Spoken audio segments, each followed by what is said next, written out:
Assalamualaikum warahmatullahi wabarakatuh dan salam sejahtera. Saya Muhammad Ifari bin Ibrahim, pelajar dari unit BMMB SSM di Institut Pendidikan Guru Kampus Raja Maliwa. Hari ini saya akan membentangkan tugasan bagi khusus SGSK 3193 yang iaitu khusus pensejarahan Malaysia di bawah bimbingan pensyarah saya iaitu Encik Vishnu, anak lelaki Krishnan. Tajuk pembentangan saya ialah berkenaan dengan perbandingan pensejarahan Malaysia dari perspektif penulisan kolonial dan sentrik Malaysia. Pembentangan ini akan membincangkan bagaimana sejarah Malaysia ni ditulis, ditafsir dan difahami melalui dua pandangan utama, iaitu pandangan kolonial yang berasaskan Eropah sentrik dan pandangan Malaysia sentrik yang lahir daripada selepas kemerdekaan. Yang mana tujuan utama pembentangan ini adalah untuk menunjukkan perbezaan dari segi sudut pandang, sumber dan niat di sebalik kedua-dua bentuk penulisan sejarah tersebut, serta untuk menilai bagaimana pendekatan Malaysia sentrik ini telah memperkukuhkan identiti kebangsaan kita. Saya juga akan meneliti bagaimana proses dekolonisasi ini berlaku, bagaimana proses dekolonisasi ilmu ini berlaku dalam konteks pensejarahan negara kita, dan bagaimana ianya penting dalam membina semangat patriotism dalam kalangan rakyat Malaysia. Okay, pertama sekali kita teruskan kepada slide seterusnya. Okey, baik.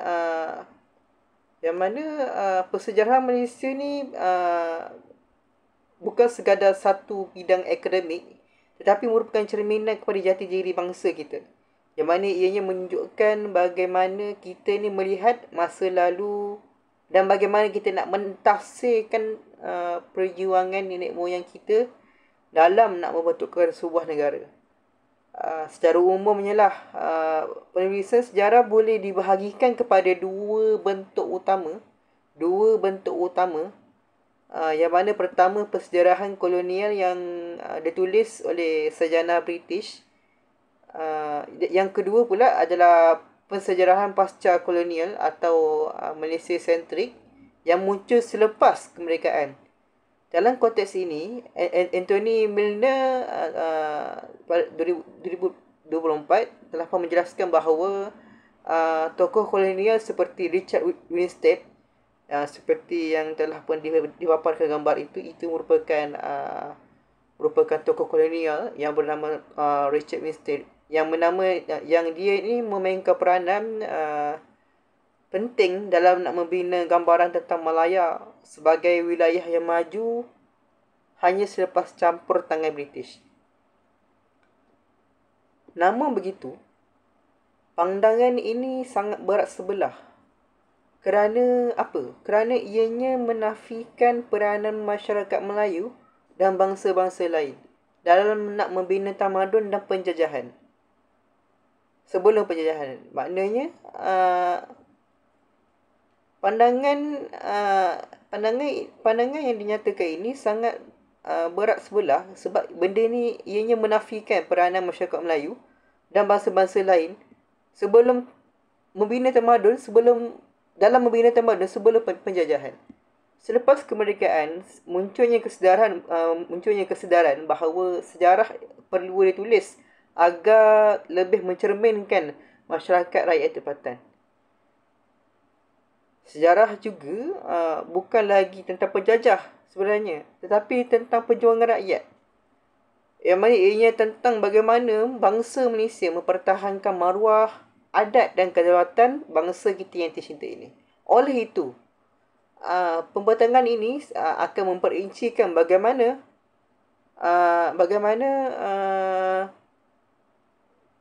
perubahan ini berlaku dan apakah implikasinya terhadap pembangunan pemikiran sejarah di Malaysia. Seterusnya, latar belakang persejarahan Malaysia. Yang mana kita dapat lihat persejarahan Malaysia ini pada zaman awal banyak dipenuhi oleh penulisan kolonial British. Antaranya tokoh utamanya ialah seperti Richard Winstead, R.J. Wilkinson dan Sir Frank Swettenham. Yang mana mereka ni, tokoh kolonial ni, mereka ni telah pun menulis tentang sejarah tanah Melayu berdasarkan sudut pandang penjajah.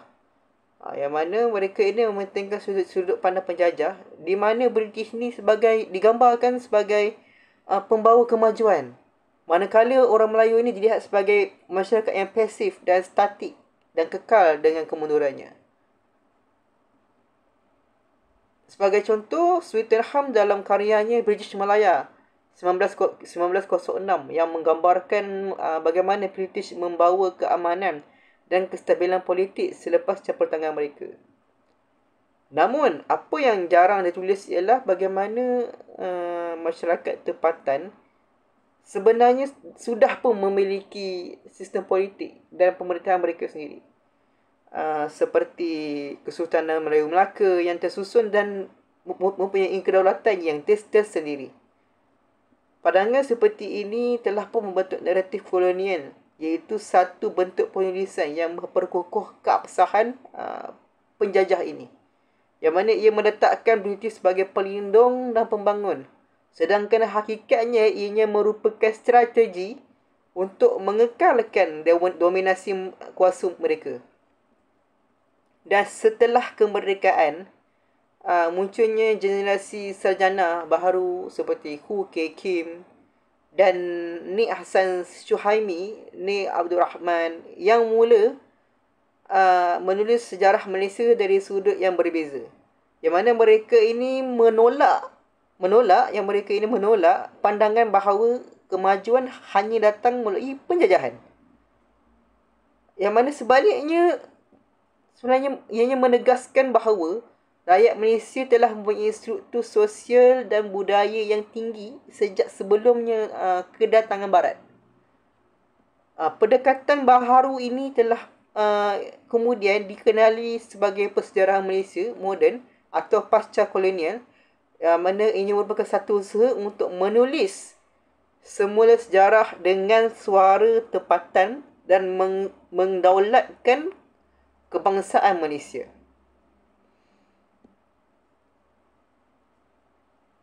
Okey, seterusnya berikut adalah merupakan salah satu tempat pentadbiran British, iaitu okey, baik. Seterusnya kita pergi kepada ciri-ciri penulisan kolonial. Yang mana menurut ciri-ciri penulisan kolonial ini adalah untuk kita memahami dengan lebih mendalam. Kita melihat beberapa ciri utama persejarahan kolonial. Yang pertama sekali, ianya bersifat Eropah sentrik ciri-cirinya. Yang mana ianya bermaksud bahawa sejarah ini ditulis berdasarkan nilai piawaian dan cara fikir Eropah. Segala yang tidak selaras dengan pandangan Barat dianggap sebagai mundur atau dianggap tidak bertamadun. Yang mana, dan kedua, ianya ciri-cirinya ialah berasaskan Orientalism, iaitu pandangan yang menggambarkan dunia timur sebagai eksotik, lemah dan tidak rasional. Kalau kita dapat lihat berdasarkan Edward Said 1978 menegaskan bahawa Orientalism ni digunakan untuk mewajarkan penjajahan, yang mana penjajahan itu merupakan satu hal yang wajar dan tidak salah pun. Dalam konteks Malaysia, Orientalism ini menyebabkan tokoh-tokoh Melayu jarang untuk digambarkan sebagai pemimpin yang besar. Sebaliknya, mereka hanya ditonjolkan sebagai pembantu kepada pentadbir British. Mereka ni hanyalah orang yang kedua besar berbanding dengan pentadbir British. Dan ketiga, penulisan kolonial yang bersifat paternalistik. Yang mana penulisan kolonial yang bersifat paternalistik ini, British meletakkan diri mereka sebagai ibu bapa kepada tanah Melayu. Yang mana British meletak mereka sebagai ibu bapa kepada tanah Melayu. Kononnya mereka datang nak mendidik dan membimbing rakyat kita ni ke arah kemajuan. Itulah naratif yang dibawa melalui penulisan kolonial yang bersifatkan paternalistik inilah. Dan keempat, penulisan kolonial ini menolak sumber tradisional. Yang mana penulisan kolonial dia menolak sumber-sumber daripada sumber-sumber tradisional. Yang mana mereka ini menganggap sumber bertulis dalam bahasa Inggeris ni sebagai sahih. Hikayat, salasila dan tradisi lisan ni dianggap sebagai tidak akademik. Kesannya, akibatnya banyak budaya Melayu kita, kisah perjuangan tempatan serta aspek spiritual bangsa kita terpinggir daripada sejarah rasmi. Yang mana inilah menjadi sebab utama persejarahan kolonial ini tidak seimbang dan memerlukan penilaian semula. Perlu dinilai semula supaya ianya akan menjadi lebih baik. Dan seterusnya kita pergi kepada pendekatan pasca kolonial dan Malaysia sentrik. Dan Malaysia sentrik yang mana selepas daripada kemerdekaan, sarjana tempatan mula membina pendekatan pasca kolonial. Yang mana iaitu merupakan satu usaha untuk menolak dominasi wacana penjajah dalam penulisan sejarah. Sebagai contoh, sarjana seperti Hu Kei Kim, Nik Hassan Syuhaimi dan Syamsul Amri Baharudin, yang mana mereka ini telah menegaskan bahawa sejarah Malaysia ni mesti ditulis daripada sudut rakyat mereka sendiri. Sudut rakyatnya sendiri. Yang mana pendekatan ini menegakkan 3 aspek utama, iaitu antara 3 aspek utama ini telah pun menyentuh ianya menggunakan sumber tempatan seperti hikayat, salasila, batu bersurat dan tradisi lisan dan lain-lain. Dan seterusnya pendekatan aspek yang utama iaitu kita perlulah iaitu dengan menilai semula peranan masyarakat Melayu, sama ada masyarakat Melayu, masyarakat Cina, masyarakat etnik lain dalam nak membina sebuah negara yang harmoni dan sejahtera. Itulah. Dan seterusnya untuk menghasilkan naratif nasional yang menonjolkan perjuangan rakyat yang menentang penjajahan. Sebagai contoh, kita lihat daripada sejarah Kesultanan Melayu Melaka kini, sejarah Kesultanan Melayu Melaka kini dilihat sebagai bukan hanya sebagai pusat perdagangan tetapi sebagai lambang ketamadunan politik dan diplomasi dunia Melayu. Yang mana pendekatan ini berfungsi sebagai satu bentuk dekolonisasi ilmu, iaitu membebaskan pemikiran kita daripada cengkaman teori dan nilai barat.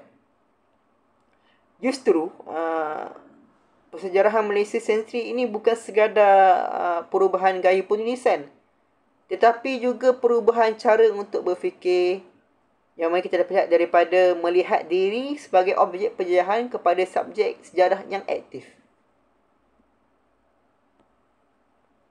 Okay, seterusnya kita dapat lihat dari segi perbandingan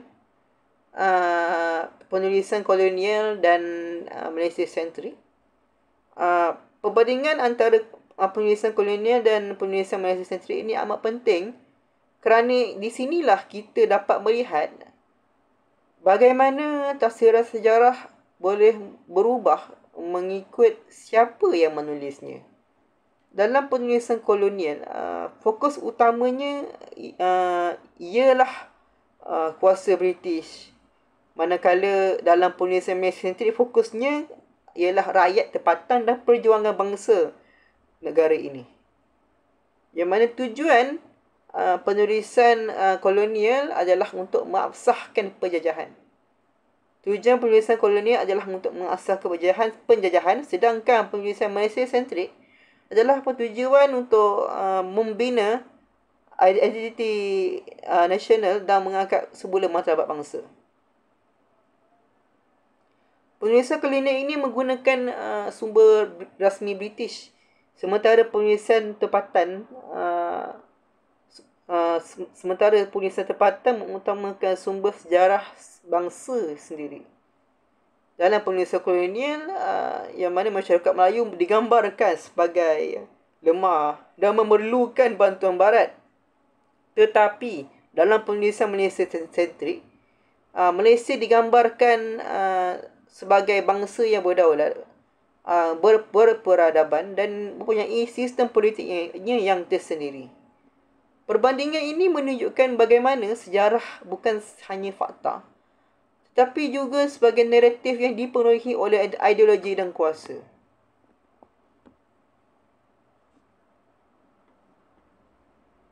Dan seterusnya kita dapat lihat dari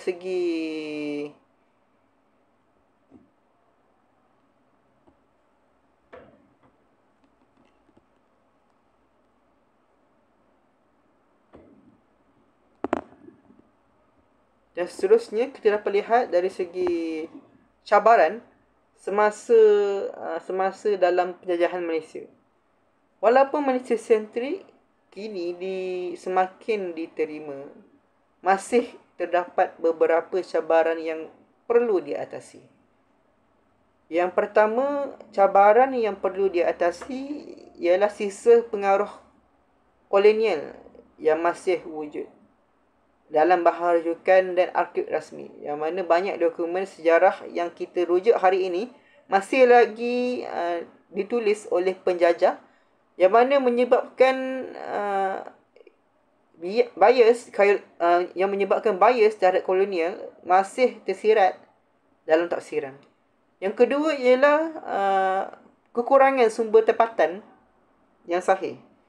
Kekurangan sumber tempatan yang sahih, walaupun kita punya hikayat dan tradisi lisan, banyak daripadanya belum ditranskripsi dan disahkan secara akademik.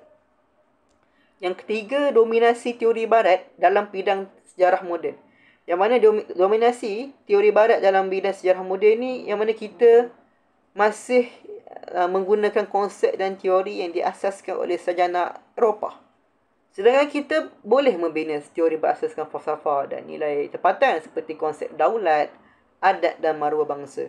Untuk mengatasi cabaran ni, perlu ada usaha yang berterusan untuk mendokumentasikan sumber tempatan, memperkukuhkan jalan lapangan, serta menggalakkan lagi generasi baru sejarawan Malaysia ni supaya menulis dari sudut pandang tempatan. Inilah langkah yang penting untuk memastikan persejarahan Malaysia ni benar-benar bebas dan berdaulat. Okey, baik. Dari segi kesimpulannya, kita dapat lihat bahawa persejarahan Malaysia ini telah pun melalui transformasi yang besar, terutamanya daripada penulisan kolonial yang berpaksikan Eropah kepada penulisan yang pasca kolonial yang berpaksikan rakyat Malaysia. Jika penulisan kolonial ini menonjolkan penjajah sebagai tamadun, penulisan Malaysia sentrik pula menegaskan bahawa bangsa kita sudah lama bertamadun dan berdaulat dan berilmu. Yang mana proses ini bukan sahaja membetulkan fakta sejarah, tetapi juga untuk memperkukuhkan jati diri nasional dan semangat patriotisme. Dengan memahami sejarah dari perspektif tempatan, kita dapat menghargai perjuangan bangsa kita dan menyedari bahawa betapa pentingnya nilai-nilai seperti maruah, nilai-nilai kesetiaan dan nilai-nilai keutuhan budaya dalam sebuah bangsa itu. Kemudian sejarah itu bukan sekadar tentang masa lalu, tetapi juga tentang siapa kita hari ini dan ke mana arah kita akan pergi. justru tanggungjawab kita sebagai pelajar sejarah ialah kita mestilah memastikan persejarahan di Malaysia ini, negara kita yang dicinta ini, terus berkembang dengan berpaksikan nilai bangsa kita sendiri tanpa campur aduk daripada kuasa-kuasa luar.